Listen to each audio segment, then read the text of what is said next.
তাহলে সেই voter list যদি বাতিল হয় তাহলে আপনি আগে পদত্যাগ করুন। আমাদের প্রশ্ন, সব রাজ্যেই যখন এসআইআর হচ্ছে, আসাম কেন সেটা থেকে বাদ চাইবে? এর কৈফিয়ত কেন্দ্রীয় নির্বাচন কমিশনকে দিতে হবে, কিন্তু এসআইআর এর নাম করে এনআরসি করা যাবে না, এবং তার সাথে সাথে প্রকৃত কোনো ভোটারকে বাদ দেওয়া যাবে না।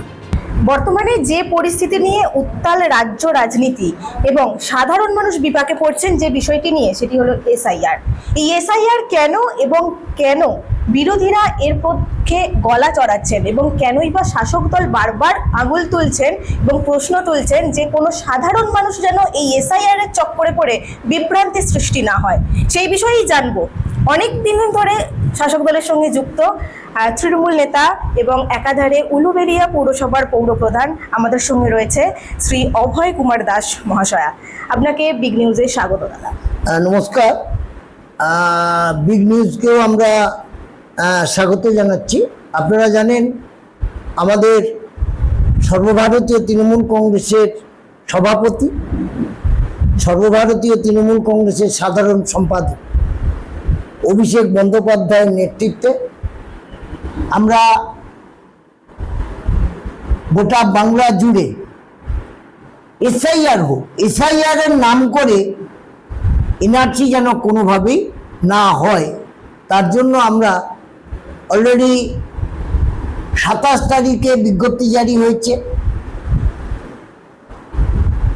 4 তারিখ থেকে এসআইআর গোটা বাংলা জুড়ে আরম্ভ হয়েছে, গোটা রাজ্যে হচ্ছে। এর সাথে সাথে ভারতবর্ষের বিভিন্ন রাজ্যে হচ্ছে, কিন্তু একটা রাজ্য হচ্ছে না, রাজ্যটার নাম আসাম। আমাদের প্রশ্ন, সব রাজ্যেই যখন এসআইআর হচ্ছে, আসাম কেন সেটা থেকে বাদ চাইবে?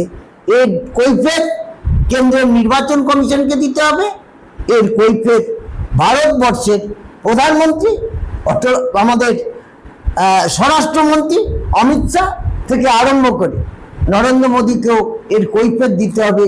আসামে কেন এনআরসি চালু হলো না, এসআইআর চালু হলো না? আমরা বিভিন্ন গণমাধ্যম থেকে জানতে পারছি এবং আমরা আমাদের দলীয় পর্যায়ে আমাদের নেতৃত্ব মিটিং করে যা সারমর্ম উঠে এসছে, এসআইআর এর আমরা বিপক্ষে নয়, কিন্তু এসআইআর এর নাম করে এনআরসি করা যাবে না, এবং তার সাথে সাথে প্রকৃত কোনো ভোটারকে বাদ দেওয়া যাবে না। দীর্ঘদিন ধরে বাংলায় যারা বাস করছে, যাদের ভোটার লিস্টে নাম আছে, সেই ভোটার লিস্টে যাদের নাম আছে তাদেরও নাম বাদ দেওয়ার একটা পরিকল্পনা কেন্দ্রীয় নির্বাচন কমিশন নিয়েছে। আমরা প্রশ্ন করতে চাই, ভোটার লিস্টে যার নাম আছে তার নাম কেন বাদ যাবে?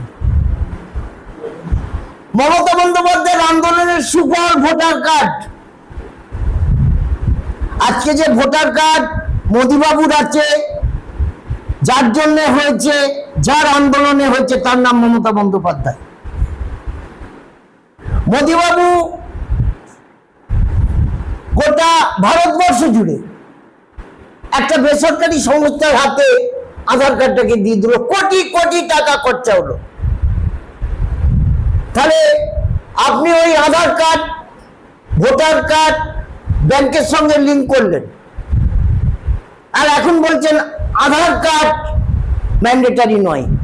আপনার এই দ্বিচারিতা কেন থাকবে মোদিবাবু? আধার কার্ড থাকা মানে কি? আমি ভারতবর্ষের নাগরিক। ভোটার কার্ড মানে আমি ভারতবর্ষের নাগরিক। আমার বয়সের প্রমাণপত্র, আমার বার্থ সার্টিফিকেট,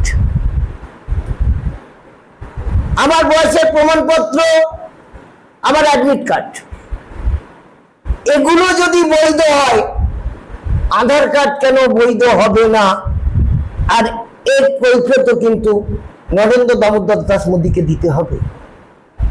আমরা বিএলও বিএলএ 2025 যারা ভোটার লিস্টে নাম আছে তাদেরকে এনুমারেশন ফর্ম অ্যানেক্সার 3 বিএলও এবং বিএলএ, সমস্ত রাজনৈতিক দলের বিএলএ এবং বিএলও তারা বাড়িতে বাড়িতে দিচ্ছে।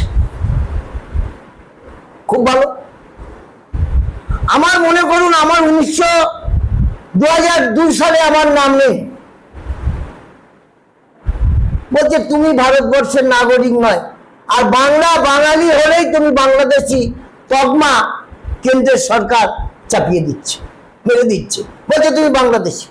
তাহলে আমি বাংলা ভাষা আমার মাতৃদুগ্ধ, আমি বাংলা ভাষায় কথা বলার অধিকার ভারতবর্ষের প্রধানমন্ত্রী নরেন্দ্র দামোদর দাস মোদী কেড়ে নিচ্ছেন। এর বিরুদ্ধে আমাদের আন্দোলন। ভাষা, বাংলা ভাষা আমাদের কাছে মাতৃদুগ্ধ। এটা রবি ঠাকুরকে মানে না, এটা নজরুলকে মানে না, এটা বাংলার কৃষ্টি, বাংলার কালচার, বাংলার ঐতিহ্য, বাংলার সভ্যতা, এসব কিছু নেই। এদের কাছে কি জাতপাত। মতুয়া সম্প্রদায়কে নিয়ে আর এক রকম রাজনীতি হচ্ছে।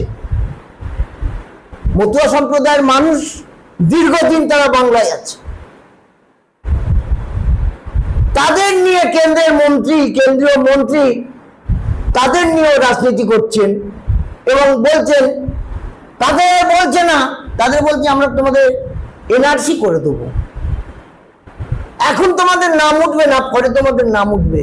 এই মানুষদের নিয়ে এই যে ছিনিমিনি খেলা, মানুষকে বিভ্রান্ত করা।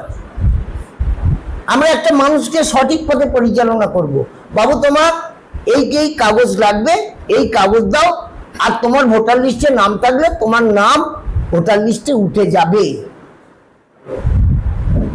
আমরা কেন্দ্রীয় নির্বাচন কমিশনকে বলতে চাই, যাদের ভোটার লিস্টে নাম আছে তাদের নাম তুলতে হবে।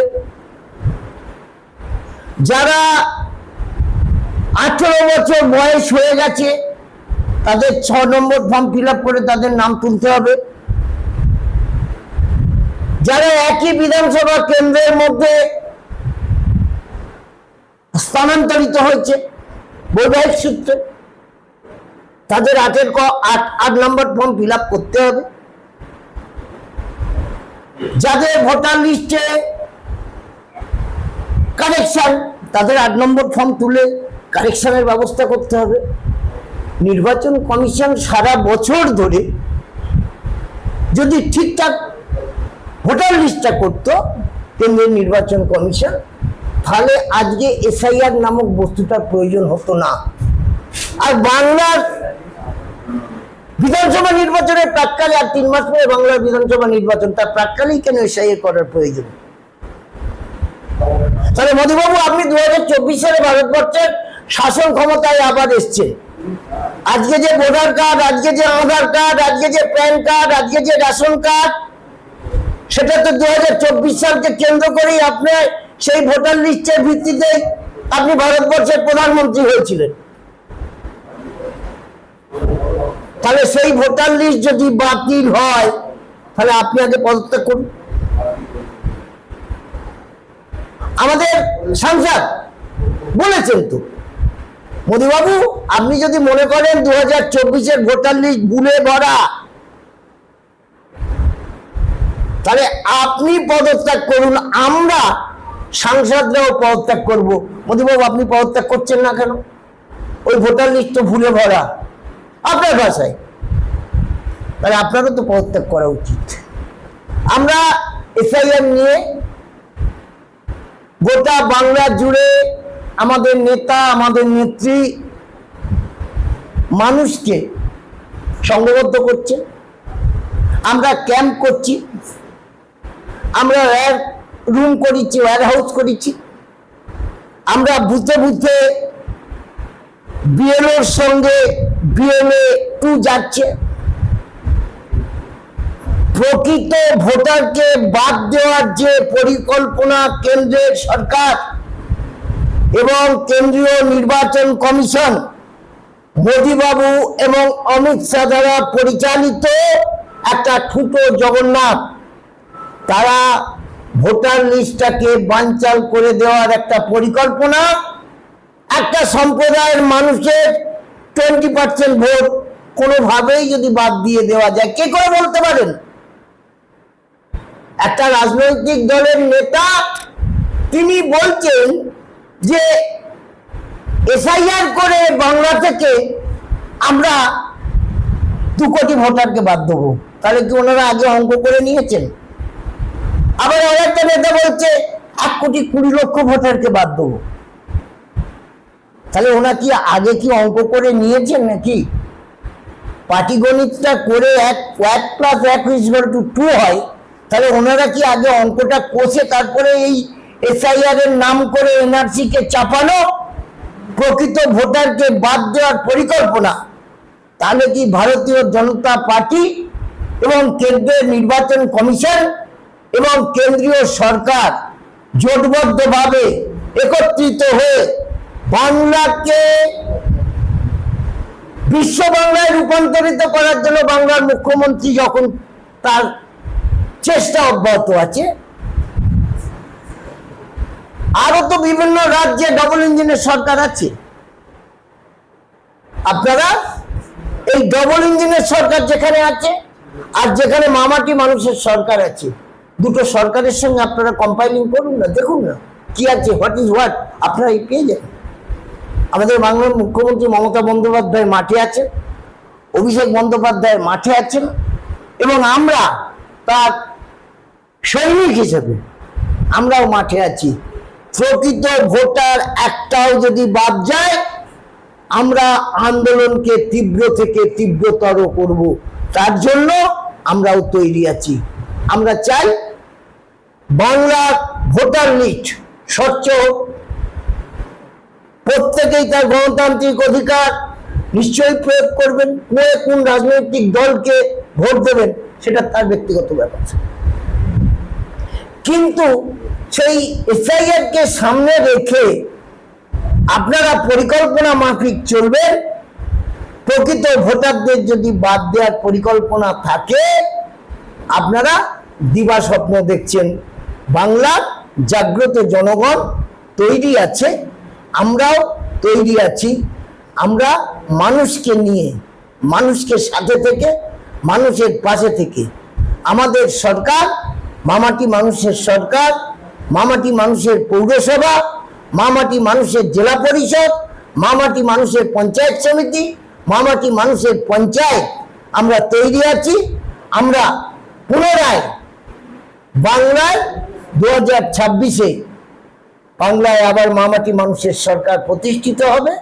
আর চতুর্থবারের জন্য যিনি বাংলার মুখ্যমন্ত্রী হিসেবে শপথ নেবেন তার নাম মমতা বন্দ্যোপাধ্যায়। আপনাদের কাছে, আপনাদের মাধ্যমে আমরা সমগ্র বাংলার মানুষকে বলবো, আপনারা আপনাদের ভোটার লিস্টটাকে দেখে নিন। কোনো প্রকৃত ভোটার যাতে বাদ না যায়, নাগরিক হিসেবে আপনাদের দায়িত্ব এবং কর্তব্যের মধ্যে পড়ে।